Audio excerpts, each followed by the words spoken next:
Night settles over the Beka Valley like a thin veil, a softness that tries but fails to quiet the tension rising beneath it. Even in the dark, Baalbek refuses to hide. The outlines of impossible geometry remain visible, etched in stone as if illuminated from within. You stand at the edge of the ancient platform, the night air cold against your skin, and you feel something move beneath the surface, not physically, but historically. A shift, a pulling sensation, as if the ground itself is trying to whisper a warning that has waited thousands of years for someone willing to listen. This place is not silent. It has simply been holding its breath. In the faint glow of moonlight, the first thing your eyes catch is the sheer size of the stones. They rise out of the earth like the ribs of a titan buried upright. Each block impossibly smooth, impossibly straight, impossibly heavy. Some weigh more than an entire Boeing 747 loaded for flight. And yet here they are come, balanced, perfectly aligned, as though gravity chose to be merciful for one brief moment in antiquity. No cranes, no steel, no motors, no inscriptions left behind by proud builders. Just precision.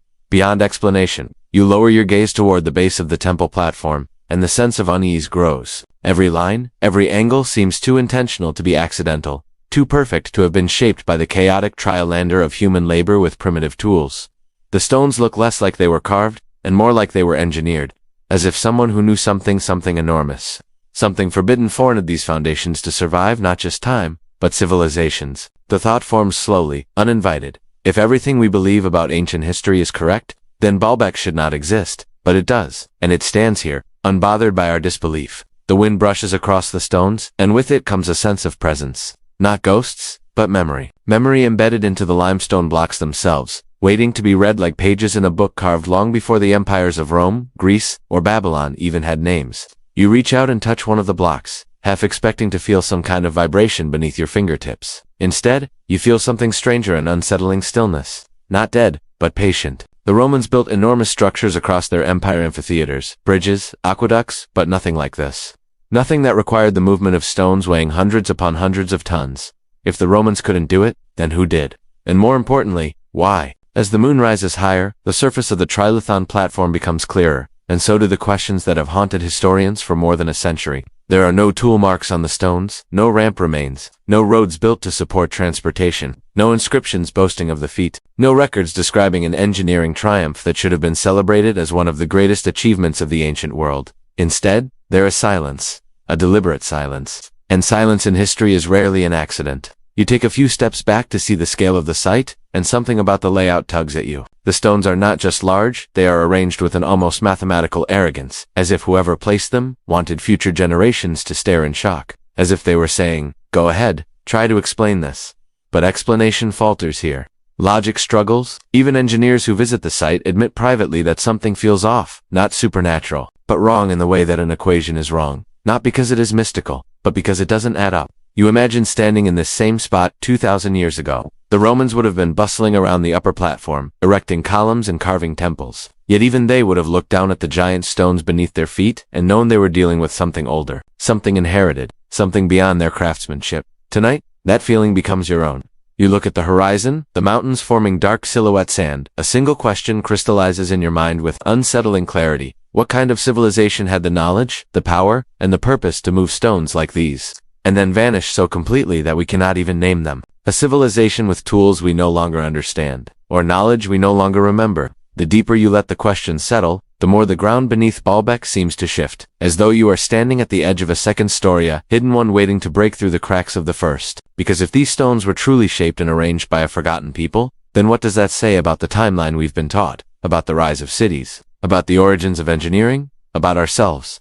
You take one last look at the platform. The stones glow faintly under the moonlight, vast and unmoving. Each one seems to contain its own gravity, pulling you closer to a truth you can sense, but cannot yet articulate. You breathe in the cold night and feel a strange certainty and intuition that the story you've been told about this place is only the surface layer. The real story is buried deep within these blocks, deeper than the Romans ever reached, deeper than the archaeologists have dared to dig, deeper than any textbook has admitted. And as you step toward the heart of the ruins, a quiet conviction forms within you. The mystery of Baalbek is not about stones. It is about memory, the memory of a world older, stranger, and far more capable than we ever imagined. A world that left behind clues and stone because stone is the only thing that survives the forgetting. You exhale slowly. The deeper you go, the stranger it gets. And tonight, you're finally ready to go deeper. Dawn does not break gently over Baalbek.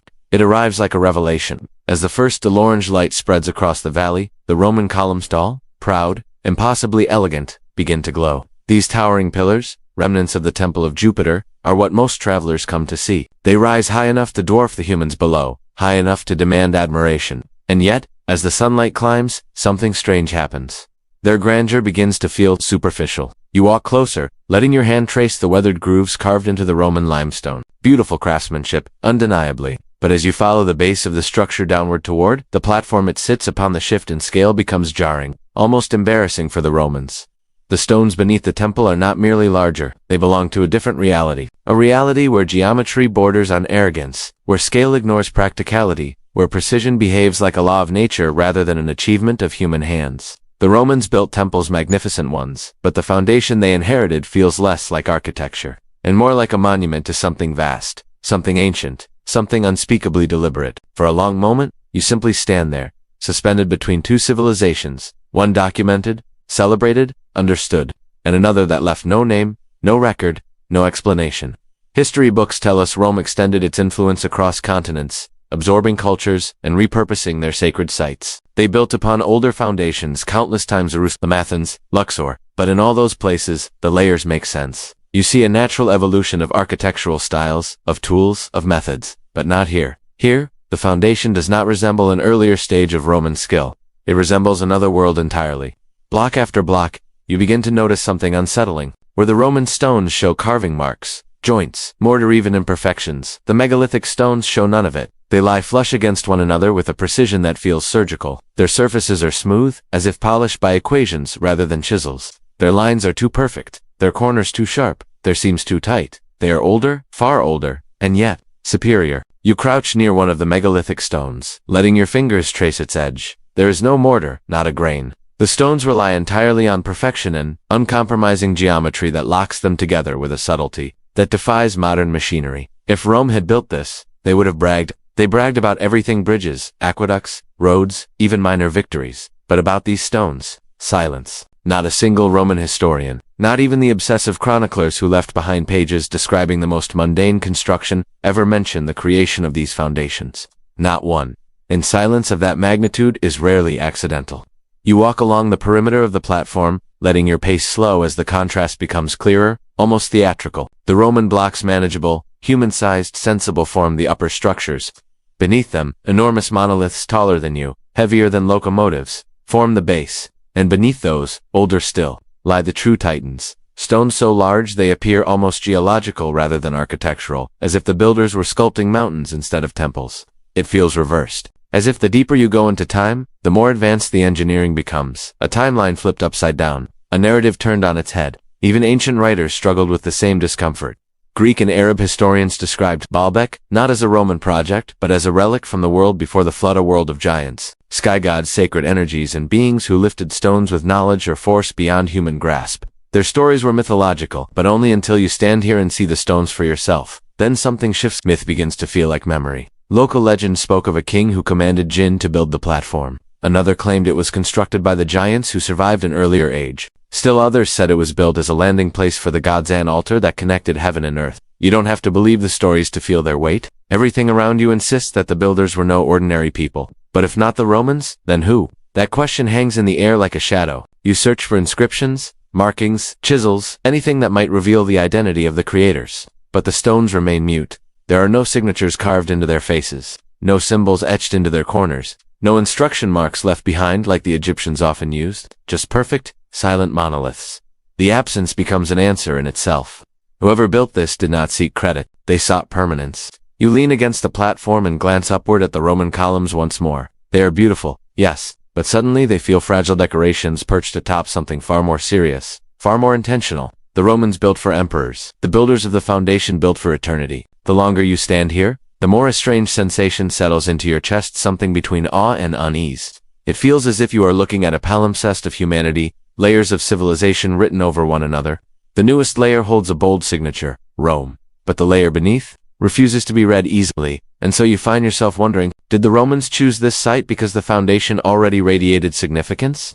Did they understand its age, its precision, its purpose? Or did they build here simply because the structure was too extraordinary to abandon? Whichever answer is true, one fact becomes impossible to ignore. Rome did not begin this story. They simply walked into the middle of it. And as you take a final step along the ancient platform, a quiet realization rises like the morning light itself. If even the Romans, masters of engineering, avoided claiming these stones, then whoever shaped them must belong to a chapter of human history we have not yet opened. A chapter deeper, older, and far more mysterious than the world above it. You make your way toward the western wall of the platform, and something almost instinctive tells you you're approaching the heart of the puzzle. The Roman columns grow smaller behind you, their once impressive height now overshadowed by a presence far more ancient. As you round the edge of the structure, the sun catches on three massive shapes embedded deep within the wall. There they are, the three stones so large, so impossibly heavy, that your mind doesn't quite register them as architecture. They look more like natural formations, cliffs cut into rectangular shapes, yet they sit too perfectly, too neatly aligned, to be anything but deliberate. Each block weighs roughly 800 tons. Each block is cut with surfaces flatter than what many modern machines can achieve. Each block is placed so tightly against its neighbors that a thin sheet of paper would struggle to slip into the seam, and all three sit several meters above ground level. For a moment you simply stare, unable to reconcile what you're seeing with the world you thought you understood. Because here, in this quiet corner of Lebanon, the laws of engineering seem to bend, not break, not shattered but bend, as if acknowledging that someone, once, understood something we no longer do. You walk closer, tracing the length of the Trilithon with your eyes. They stretch across the wall like the spine of some slumbering titan, locked into place with a confidence that borders on arrogance. Whoever placed these stones wasn't just building a foundation, they were making a statement, a challenge, a declaration, a message, carved directly into the bones of the earth. You place your hand against the first stone, its surface is cool, unnaturally smooth, as though centuries of weathering have failed to dull its precision. The edge of the block forms a line so straight it looks machine-cut, clean, sharp, unyielding. You follow the seam where it meets the next stone, and an involuntary shiver runs down your spine. The joint is flawless. Not a crack, not a shift, not a misalignment. For over 2,000 years, these stones have sat unmoved despite earthquakes, invasions, empires rising and falling, and the relentless erosion of time, yet they remain locked together with a precision modern engineers hesitate to call possible. Behind you, the Roman walls tremble with age, but the Trilithon does not. It feels like the platform is holding the temple up, not the other way around. A strange emotion wells in your chest, something between awe and disbelief. Because the deeper you look, the more the Trilithon seems to defy explanation. How it's the question that has followed every archaeologist who has stood where you stand, and no answer fits comfortably. The official theories claim ropes, rollers, and manpower. But the moment you imagine thousands of workers trying to pull an 800-ton block uphill, the image collapses under its own absurdity. You step back, trying to take in all three stones at once, and the scale hits you fully. Even if you had a modern crane capable of lifting 800 tons, a rare machine, you would still face the problem of placement. These stones aren't just sitting on the ground, they're elevated into a wall. Moving them would require precise hydraulic control, flawless balance, and a foundation capable of absorbing enormous stress. The builders had none of the tools we consider essential for such a task. And yet, they succeeded. Your mind drifts toward the quarry, just a few hundred meters away, a place you'll reach soon enough. But even from here, you feel the gravitational pull of that other mystery waiting for you. The unfinished giants, still lying half buried beneath the earth, the stone of the south, the stone of the pregnant woman, and beneath them, revealed only recently, a block weighing an almost incomprehensible 1,650 tons. Numbers so large they feel fictional, yet they are real. You can walk up and touch them. And here, in the Trilithon, you see the proof that some of those stones may be not the largest, but certainly the 800-ton class were moved, not rolled a few meters, not dragged over flat land, but lifted, aligned, and set into walls. As you contemplate this, a strange image forms unbidden in your mind. Ancient engineers standing exactly where you are now, staring at these stones not with shock but with pride, because for them, this was not magic, it was knowledge. Knowledge that somehow slipped through the cracks of time, leaving us with evidence but no explanation. Your thoughts drift to the people who tried to claim responsibility. Historians credit the Romans because the Romans built atop the platform, but even the Romans, in their vast inscriptions celebrating conquests and construction, never once took credit for the megalithic base, not even a whisper. Rome loved glory. But here, it stayed silent. And silence, again, carries weight. You continue walking along the Trilithon, your footsteps echoing faintly on the stone. The more you look, the more you sense intention, subtle patterns in the alignment, faint mathematical relationships in the spacing and proportions. It doesn't feel random, it doesn't feel rushed, it feels designed. Every angle, every joint, every cut hinting at a blueprint too sophisticated to dismiss as primitive engineering. You pause at the end of the wall and look back at the three titanic stones. They look almost alive, breathing, waiting, as if holding a secret buried beneath their weight too heavy for time to erode. too precise for history to rewrite, too silent for scholars to agree upon. And you realize something. The Trilithon isn't just extraordinary because of its size. It's extraordinary because it shouldn't exist at all. Not in this era. Not with the tools we assume ancient builders had. Not under the historical timeline we've been taught. The Trilithon belongs to a story that predates Rome, predates written history, perhaps even predates the civilizations we consider ancient. It exists like a remnant of a forgotten chapter, a fragment of a world that vanished before it could record its name. You step away from the stones, your pulse steady but your thoughts racing. If this is what was completed, what does that say about what was left unfinished? Your eyes drift toward the direction of the quarry, toward the massive blocks still lying in wait. The Trilithon is only the beginning. You leave the Trilithon behind, but not its weight, not the physical weight of the stones, but the weight of the questions they force onto your mind, the kind of questions that refuse to sit quietly, the kind that unravel assumptions thread by thread until only bare uncertainty remains. As you walk toward the open plateau, a new sensation rises in your chest, the realization that this mystery is not just archaeological, it's mathematical, and mathematics, unlike myth, does not bend easily. You stop at the edge of the ancient platform and look toward the distant quarry, barely visible from here. The sun rests low in the sky, casting long shadows that stretch toward you like silent measurements, waiting to be calculated. The distance between the quarry and the temple complex is only about 900 meters, a short walk, barely a 10-minute stroll. But for a block weighing 800 to 1,200 tons, that same walk becomes a nightmare of physics. Every explanation offered by orthodox archaeology starts to sound thin as paper the moment you examine it with numbers instead of faith. Ropes, sleds, manpower, the holy trinity of we think this is how they did it. But the numbers protest loudly. You close your eyes for a moment and picture the scene as conventional theory paints it. Thousands of workers pulling a giant block on a wooden sled,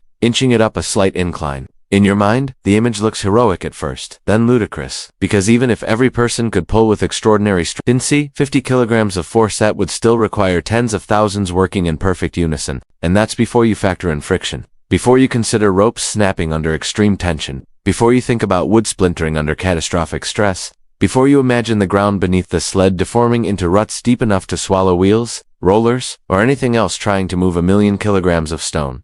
Your eyes open again. The ground here is hard, but not that hard. You take a step forward and feel the slope beneath you barely noticeable, maybe 5 degrees at most. But 5 degrees for a block heavier than a locomotive is not a slope, it's a wall. Even modern machines struggle with that incline when moving heavy loads. It's the kind of challenge that forces you to imagine ancient engineers standing exactly where you are now, staring at the incline and calculating the impossible. Not sketching, not guessing, calculating. You glance back over your shoulder at the Trilithon and a cold truth settles in your chest. Those stones were not dragged uphill. They were placed, elevated, positioned with an accuracy that suggests deliberate mechanical control, not primitive brute force. You kneel, imagining the wooden rollers often mentioned in textbooks. Ancient builders supposedly used them to move massive stones. But wood has limits that modern physics understands clearly. A roller under the weight of an 800-ton block would not simply crack, it would explode, pulverize, disintegrate like chalk beneath the pressure of a collapsing roof. And that's assuming the rollers could even be placed beneath the block at all, which they could not at that size. You stand slowly, breathing in the cold morning air. The wind carries dust from the quarry, dust that once belonged to stones larger than any moved in the modern era. Modern engineers have tried to replicate these feats. They built sleds, they tested rollers, they experimented with lubricants, ropes, and teams of hundreds. And the results? They could move maybe 50 tons across carefully prepared surfaces. A heroic effort, but less than 1/10 of the Trilithon's mass. You whisper the number to yourself, 800 tons. A number that should humble any engineer. Your thoughts drift to the present. You picture a modern construction site with towering cranes, steel beams, hydraulic lifts, laser leveling systems. Even with all of that, most cranes max out at 600 to 700 tons, and that's under carefully controlled, perfectly balanced conditions on stable, reinforced ground. And even then, operators speak of the stress, the risk, the margin of error so small it makes veterans sweat. Now imagine someone did it 2,000 years ago, outside, on uneven ground, uphill, and then aligned those stones with millimetric precision. No, the numbers disagree, the physics disagrees, the engineering disagrees. You take a deep breath and try to let the rational explanations settle. Perhaps, you think, the blocks were carved in place. Perhaps they were shaped right here on the site, not moved at all. But that idea shatters the moment you remember the quarry, the giant unfinished stones still lying where they were carved. Stones meant to be moved, stones intended for transport, stones far too large to be mere abandoned experiments. The builders were planning something enormous. Then something happened, something that stopped the project mid-stride. You look again toward the quarry, its silhouette sharp against the horizon. The path between the quarry and the platform is uneven and rugged even today. In ancient times, it would have been worse, littered with debris, slopes, and obstacles. And yet, these stones made the journey. A journey that physics says should have been impossible. A faint unease creeps into your mind, the kind that whispers questions you are not entirely ready to face. Did the builders have tools we've lost? Knowledge that slipped through history's fingers? Methods that didn't survive the collapse of their civilization? Or something stranger still, something we hesitate to voice because it feels too heavy, too speculative, too unsettling. You turn slowly, taking in the entire site once more. The Trilithon, the Roman ruins, perched above the silent expanse leading back toward the quarry. Together, they form a picture that refuses to fit inside the comfortable frame of conventional history. A picture that suggests an intelligence at work, here an understanding of weight, balance, cutting, and geometry beyond anything the Romans possessed, beyond anything Bronze Age cultures recorded, beyond even many modern capabilities. And the more you look, the more gravity seems to twist. Not physically, but intellectually, pulling you toward a truth that hides just out of reach. A truth that says, perhaps our ancestors knew more than we think, or perhaps our timeline is missing something essential. You exhale slowly, feeling the first chill of uncertainty settling into your bones. Because as impossible as these stones seem, they are here. Which means someone found a way. And if someone once knew how to move mountains, what else might they have known? The sun climbs higher, warming the stones beneath your feet, and for a moment you allow yourself to imagine Baalbek as it once was, not a ruin, not a fragment of memory, but a functioning structure standing in perfect dialogue with the sky above it. Because the deeper you peer into its geometry, the more it feels like the builders weren't simply shaping stone. They were shaping alignment, not with the land, but with the heavens. You take a slow breath and step toward the platform's edge, where the lines of the structure form an austere, elegant grid. At first, the angles look mundane: straight edges, perpendicular corners, the kind of layout any skilled architect could create. But as you allow your eyes to soften and follow the pattern, the lines begin to speak, not loudly, but insistently. This is not a random orientation. It is a calibration. The platform aligns almost perfectly with the four cardinal directions: north, south, east, west. Not nearly aligned, not approximately aligned, but aligned with a precision that surpasses many Roman constructions, rivaling the accuracy of sites like Giza, Teotihuacan, and Machu Picchu. The Romans built beautifully, but they rarely built astronomically. Their temples did not need to point to the solstice. Their foundations did not need to mirror the sky. Yet here at Baalbek, the foundation insists on it. You walk along the eastern wall, where the sun now rests at a deliberate angle. The stone beneath you seems to catch the light the same way the horizon does: sharp, exact, intentional. The corners of the platform correspond with the positions of the sun during the solstices, as though measuring the sky was part of the structure's original purpose. And the more you look, the more you see it. Not just in orientation, but in proportion. The layout resonates with the 3:4:5 ratio, an ancient mathematical sequence used to create a perfect right angle. A ratio found in the Great Pyramid, in ancient ziggurats, and in countless megalithic sites across the globe. A ratio so precise, so elegant, that early cultures treated it with reverence, almost as if it were sacred.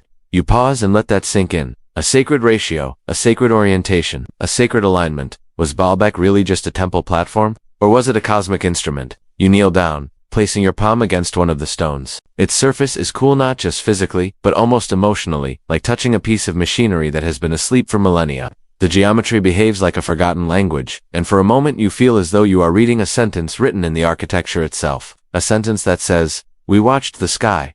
But why? Why would a civilization go to such lengths to encode astronomy into stone? Why anchor their structure to celestial cycles instead of purely terrestrial ones? You walk the perimeter, letting the platform reveal itself piece by piece. The alignment is too strict to be decorative, too consistent to be accidental, too deliberate to be coincidental. Patterns begin to emerge: subtle relationships between length and angle, between height and shadow, between the platform and the surrounding horizon. At noon, the shadows fall perfectly parallel, tracing out invisible lines as if the structure itself were part of a colossal clock, a calendar etched into the earth, a timepiece more durable than any bronze or parchment. You ask yourself quietly, was this a place of worship?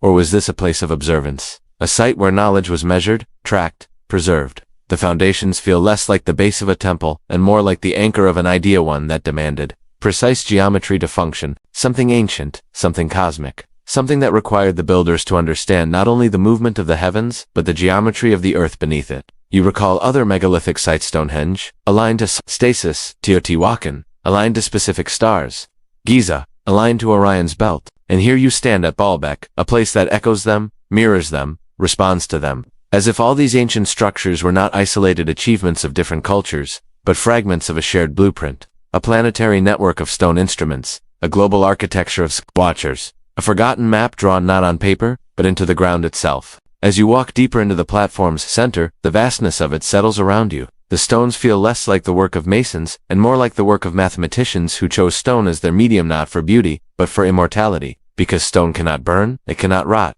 it does not forget. And that realization leads you to a question that hangs in the air like a distant echo. If the builders wanted this structure to survive forever, were they trying to send us a message? A message we have yet to decode? A message written in ratios and shadows, in alignment and orientation, in the silent language of geometry that transcends spoken words? You stand still for a moment, letting the sky settle above you. Perhaps the builders believed that civilizations would rise and fall, that languages would change, that records would vanish. But the sky would remain. And any structure aligned to the heavens would carry its meaning across time. You look up, the sky above Baalbek feels ancient, untouched, indifferent. And yet, as sunlight glides across the stone, you begin to understand why these builders chose this alignment, why they embedded cosmic knowledge into the very structure, why they built something this precise, this enduring, because they weren't simply building for their time, they were building for all time. And the deeper you study the geometry, the more it feels like Baalbek was never meant to be just a temple, but a message for the future. A reminder that once, long before Rome lifted its first column, someone looked at the world not as land and sky, but as a single equation, one they carved into stone so that someday, someone perhaps even might try to solve it. You stand atop the ancient platform, letting the geometry of Baalbek settle into your senses like a code slowly revealing itself. But something unexpected happens. As the lines and angles sharpen, as the sun casts measured shadows across the surface, your mind begins making connections that stretch far beyond Lebanon, far beyond the Mediterranean, far beyond the borders of any known empire. Because the deeper you examine Baalbek's design, the more you realize it doesn't stand alone. The Trilithon is astonishing. So are the foundation stones. But what is truly eerie is how familiar they begin to feel, not because you've seen them before, but because you've seen echoes of them scattered across the world like the fingerprints of a single vanished mind. You let your thoughts drift to Peru first. Sacsayhuaman, cities carved high into the Andes, where massive stones sit interlocked with such impossible precision that even earthquakes fail to break their grip. Stones shaped like puzzle pieces, strange multi-angled blocks that fit together so perfectly you can't slip a blade between them. No mortar, no filler, just raw engineering. Stones that, like Baalbek, seem to have been placed by entities who understood geometry like a second language. Then your mind jumps oceans away, toward Egypt, Giza, the Great Pyramid. Its alignment to true north so precise that modern compasses fail more than it does. Its base forming nearly perfect right angles. Its proportions echoing planetary cycles and cosmic constants. And beneath it, other megalithic blocks, hundreds of tons, each fit together with the same unforgiving precision you saw in the Trilithon. Another continent, another culture. The same pattern. You inhale slowly. Coincidence. That word begins to feel smaller with every comparison. Your thoughts wander next to Tiwanaku, Bolivia. Puma Punku, where blocks are cut with machine-level accuracy, some featuring angles so sharp and so symmetrical that even laser tools struggle to replicate them. At that site, granite and andesite are carved into perfect 90-degree notches, some with drill holes that defy Bronze Age technology. The stones appear not chiseled, but machined. 1,000 miles away, in Easter Island, the moai stands silent, many birthed from quarries with half-finished giants, just like the stone of the south at Baalbek. Huge blocks of volcanic rock, carved, prepared, and abandoned. Across continents, across oceans, across cultures that supposedly never met, a thread weaves through the stones. A thread of scale, a thread of precision, a thread of alignment. You feel yourself sinking deeper into the realization Baalbek is not unique. It is representative. Representative of a method. Representative of a blueprint. Representative of knowledge that should not have appeared across isolated civilizations. You walk along the platform slowly, letting your mind reassemble the puzzle. Each ancient site repeats the same themes. Oversized stones far beyond the ability of the known cultures, no tool marks that match documented methods.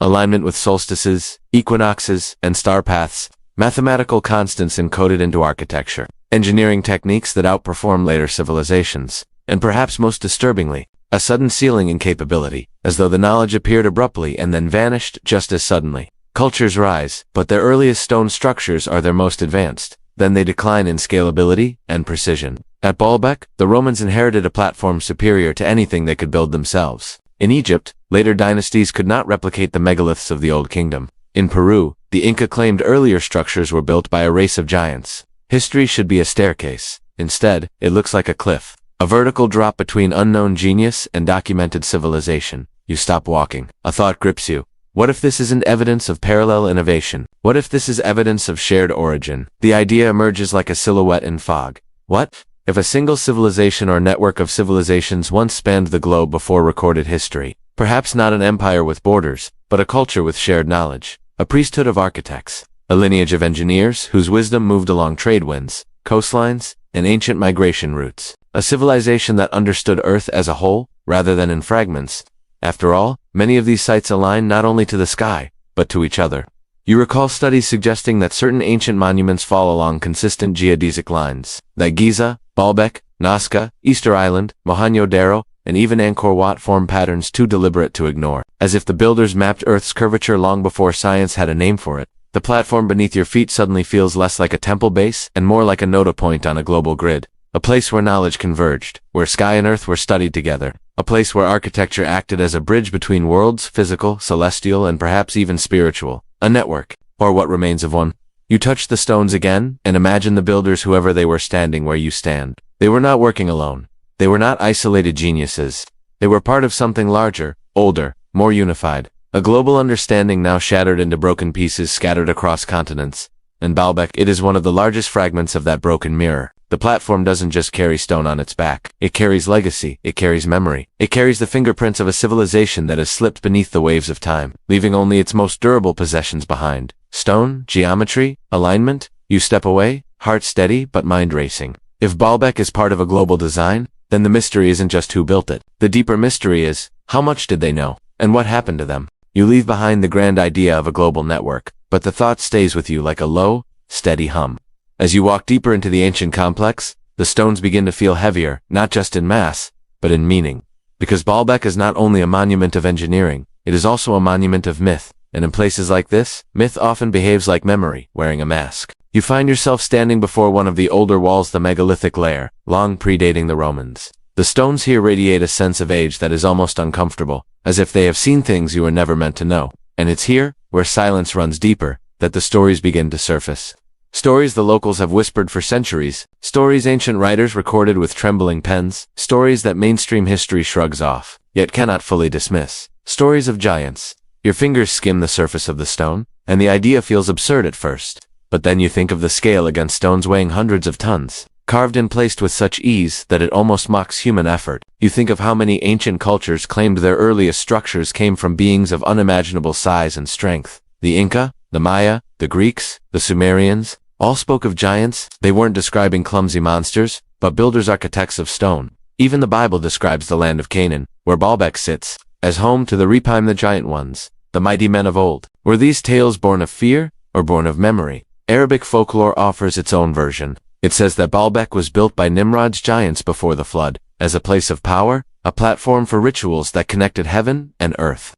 The same stories claim the stones were shaped by supernatural beings, jinn, under the command of ancient kings.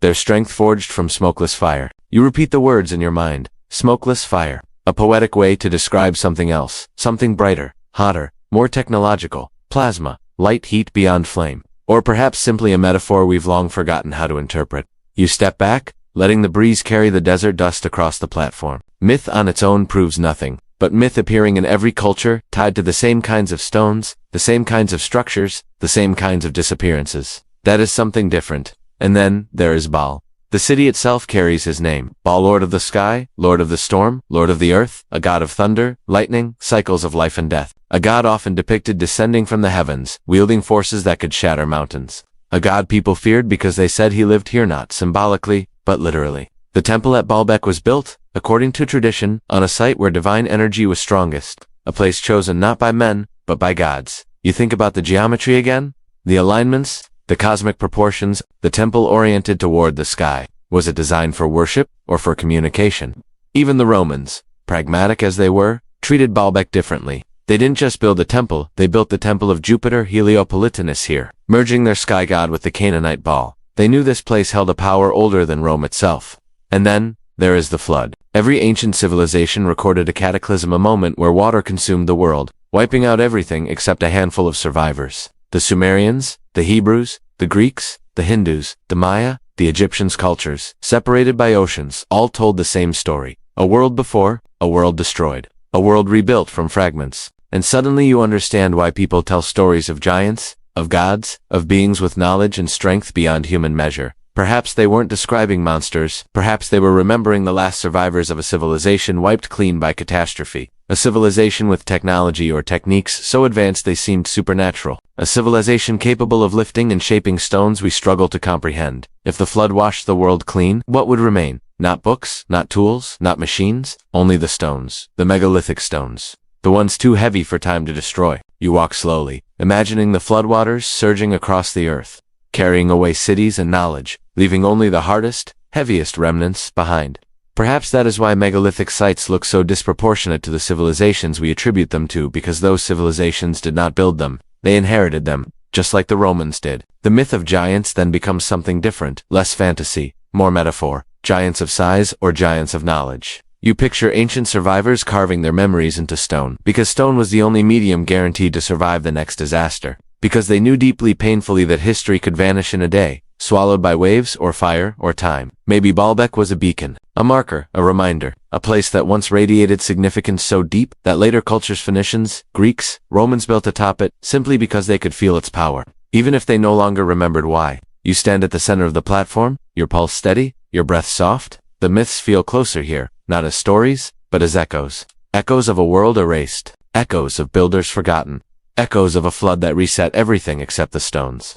And as the wind moves across the ancient blocks, carrying with it the distant scent of the valley, you feel a quiet truth settle into you. Maybe myths aren't telling us what never happened. Maybe myths are telling us what we forgot. You make your way toward the lower edge of the complex, where the ground slopes gently toward the quarry, the same quarry that birthed the Trilithon, the same quarry that holds secrets the Romans never touched, the same quarry that still whispers of an ambition too large to comprehend. As you walk, Baalbek begins to feel less like a ruin and more like the exposed top of something deeper, something much larger lurking just beneath the surface. The ground under your feet seems to hum with unfinished intention. You descend a narrow path until the sprawling pit of the ancient quarry opens before you. Sunlight pours across its rough walls, illuminating scars left by stonecutters who worked here thousands of years ago. But your eyes are not drawn to the walls. They're drawn to the giants lying in the dust. There it is, the stone of the south. At first glance, it looks less like a block of stone and more like a fragment of a mountain sliced cleanly from its core. Its surface is astonishingly smooth, its lines impossibly straight, and its weight. You whisper the number to yourself like a secret, 1,000 to 1,200 tons, more than 1,000,000 kilograms. You step closer, feeling your shadow spill across its vast surface. But before you can fully take in the scale, something else catches your attention. The knowledge that this, astonishing as it is not the largest stone here. Only a short walk away lies another, half buried, half forgotten, an even greater enigma. The stone of the pregnant woman. Legends cling to it like dust, stories about women who touched it to increase fertility. Stories about curses, stories about gods, but the truth is quieter and more disturbing. It weighs roughly 1,250 tons. And it, too, was carved with the intention of being moved. Your breath catches at the thought. But then, there is the third one. In 2014, archaeologists uncovered yet another block beneath the stone of the pregnant woman, a stone no one knew existed because time had hidden it so completely. It lies lower, deeper, pressed into the earth like an abandoned secret that refused to stay buried. This one weighs an estimated 1,650 tons, the largest cut stone ever discovered on Earth. A stone carved so precisely that its corners still hold their angles, despite centuries underground. You stand before these buried giants, and a strange sensation sweeps over you. Awe, disbelief, a touch of dread. Because these stones are not experiments abandoned halfway through. The German Archaeological Institute confirmed it. These stones were intended to be moved. They were shaped, measured, prepared. Someone planned to lift them. Someone planned to place them. Someone believed they could, bet they never did. Something stopped them. You try to imagine the scene thousands of years ago. The sound of tools striking stone. Workers or engineers or whatever, they were walking the quarry floor, evaluating angles, preparing surfaces, not with hesitation, but with confidence. Because to carve a 1,650-ton block, you must assume you have the tools to move it afterward, or the knowledge, or the power, or something else entirely. Your hand brushes against the stone's surface. It isn't rough the way you expect. It feels deliberate, refined, as if the builders were not just cutting blocks, but shaping a message into permanence. But the quarry is only half of the mystery. The rest lies above beneath the platform, and the earth below Baalbek itself. You climb back toward the main site, your thoughts swirling with the unfinished ambition of the quarry. As you reach the platform again, you remember something recent, something revealed, not by ancient chisels, but by modern machines, seismic imaging, ground-penetrating radar, Scientists scanning beneath the platform found anomalous strange voids beneath the megalithic structure, chambers, cavities, perfectly geometric spaces where no natural voids should exist, hidden layers the Romans never documented, rooms or galleries or perhaps even corridors constructed long before the Roman temple ever touched the sky. No one has excavated them, not because the mystery lacks importance, but because this land has been scarred by war, by turmoil, by instability. Baalbek sits in a region where digging too deep is a luxury few archaeologists can afford, so the chambers remain undisturbed, dark, silent, waiting. You step across the platform once more, feeling the stones differently now. With every footfall you sense an echo, a whisper of the hollow space beneath. The realization sends a chill up your spine. You're not walking on the foundation of a temple. You're walking on the roof of something older, something with rooms, something with structure, something intentionally buried. The air feels different as you cross the surface, charged with the presence of whatever lies below. Perhaps it is an earlier construction phase, perhaps an older temple, perhaps something no one has predicted yet, but the truth is simple and unavoidable. The visible Baalbek is not the whole Baalbek. It is only the uppermost layer. And if the Romans were merely the most recent tenants, then who were the first? Who carved chambers beneath the ground? Who planned stones measured in thousands of tons? Who left the largest blocks half buried, as if interrupted by catastrophe? A tremor of possibility brushes through you. What if the original builders knew something unstoppable was coming? What if the chambers below were meant to preserve something? Knowledge, artifacts, records etched not into papyrus or clay, but stored in stone vaults designed to outlast disaster. You look around, the stones are quiet, but their silence is not empty. It feels intentional, a silence that guards a secret, a silence that remembers, a silence that waits. You exhale slowly, knowing this truth with sudden clarity. Baalbek is not just a platform. It is a palimpsest, a layered memory of a world before ours. The quarry shows the ambition of the builders. The chambers show the depth of their purpose. And the unfinished giants show the moment their story stopped. Something happened here, something powerful enough to halt projects measured in mountains, something that forced the builders to walk away, leaving their greatest works sleeping beneath dust and time.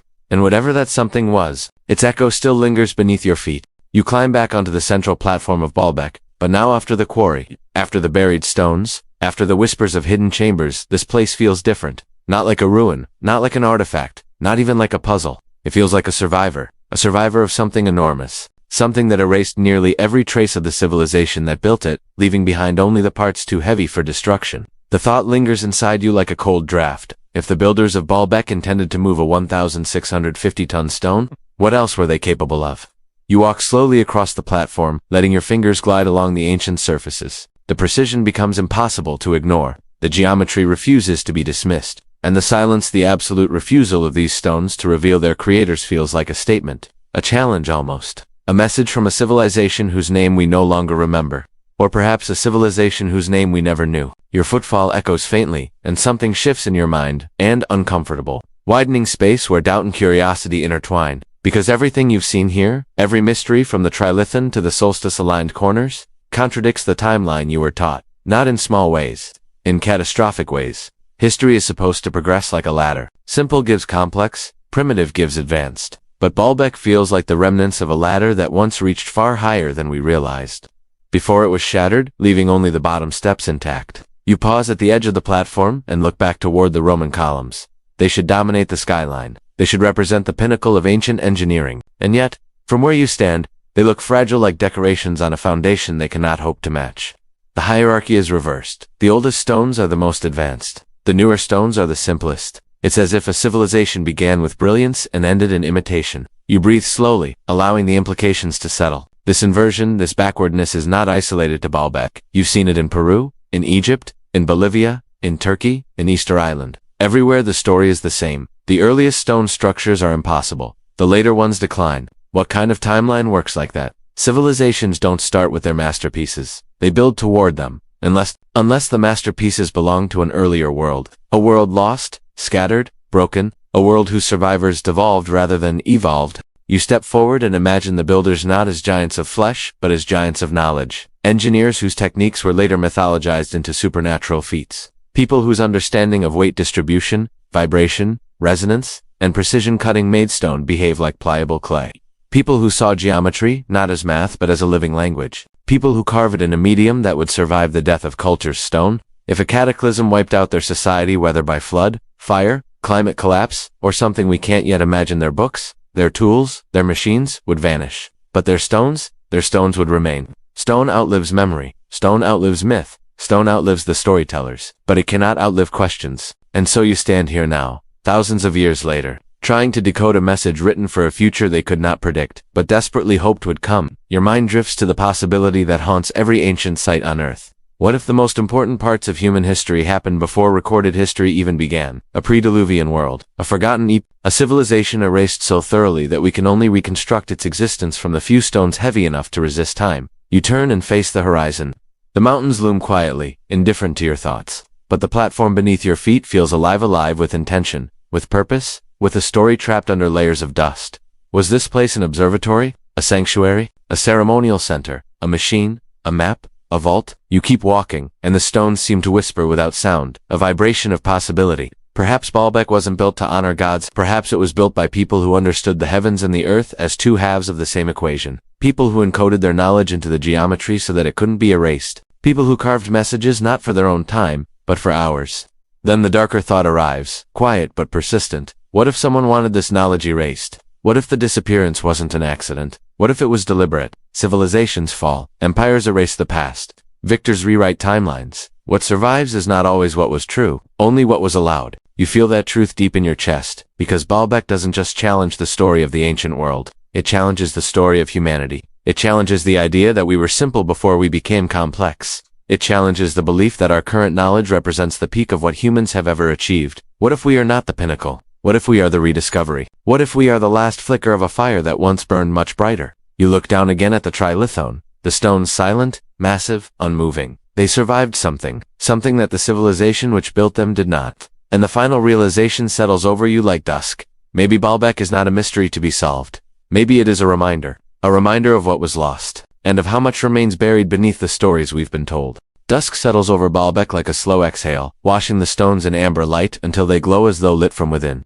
The valley cools, shadows stretch, and the air grows strangely still, as if the entire landscape has paused to witness. Your final steps through this ancient place, you walk along the platform one last time, each foot falls soft, each breath slower than the one before. There is no rush now, only the quiet, deliberate unraveling of a mystery that feels less like a puzzle and more like a farewell. The stones, massive, silent, eternal, no longer feel intimidating. They feel patient, as though they've been waiting for someone willing not to judge, not to categorize, but simply to listen. The question you carried with you earlier, who built Baalbek, has slowly changed shape. It doesn't feel like a question about identity anymore. It feels like a question about intention, purpose.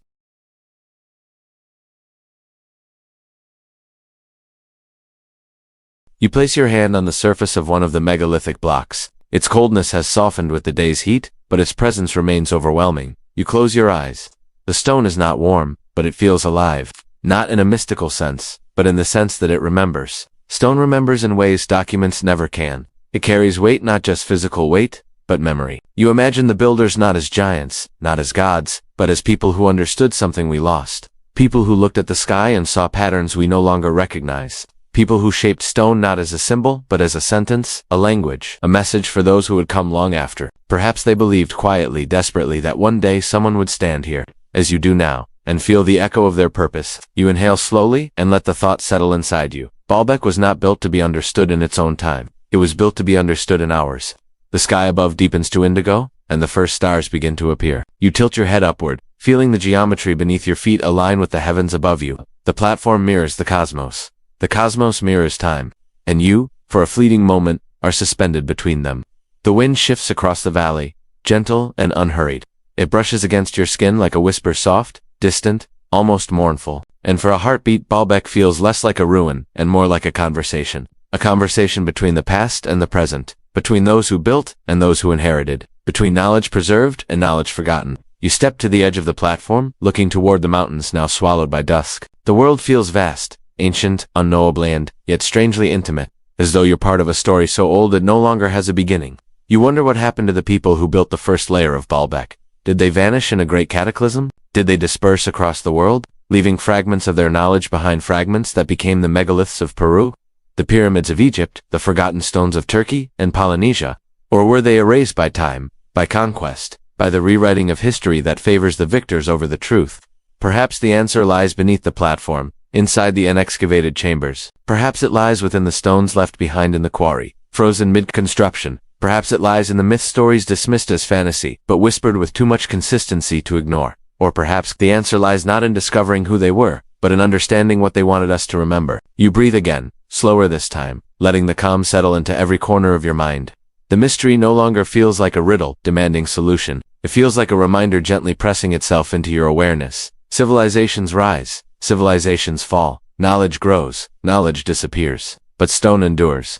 Stone carries truth past the collapse of empires. Stone carries memory past the collapse of time. You take one final step along the platform and let your fingers trail across its ancient surface. The stone feels smooth, steady, certain. It offers no answers. But it offers something else, something softer, something like reassurance. Because even if the builders vanished, even if their world was erased, what they carved didn't die with them. It survived. It waits. It speaks in silence to anyone willing to hear it, and you have heard it. The sky overhead darkens to deep violet, and a single star shines brighter than the rest. The air cools, and the edges of the platform blur gently into the night. You stand still, letting the quiet cradle you, letting the presence of Baalbek wrap itself around your thoughts like a gentle, ancient hand. The mystery remains unsolved, but it no longer feels threatening. It feels inviting. A doorway into a deeper understanding of the human story, one that doesn't begin where textbooks say it does. One that doesn't end where we expect. One that stretches like constellations across eras, across oceans, across forgotten time. You exhale softly. Baalbek doesn't demand belief. It doesn't demand conclusions. It only asks that you look, that you wonder, that you stay curious. And so, as you step back from the platform and let the night reclaim the ruins, you feel a quiet peace settle into you, gentle, warm, grounding. The stones fade into shadow. The valley softens into silence. And the mystery remains, not as a burden, but as a companion. A companion carved in stone. A companion built to last forever. A reminder that the past is deeper than we think, and the future is hungrier for questions than conclusions. You turn toward the darkness, ready to leave, but you carry the whisper with you, a whisper that says simply there is more. There is always more.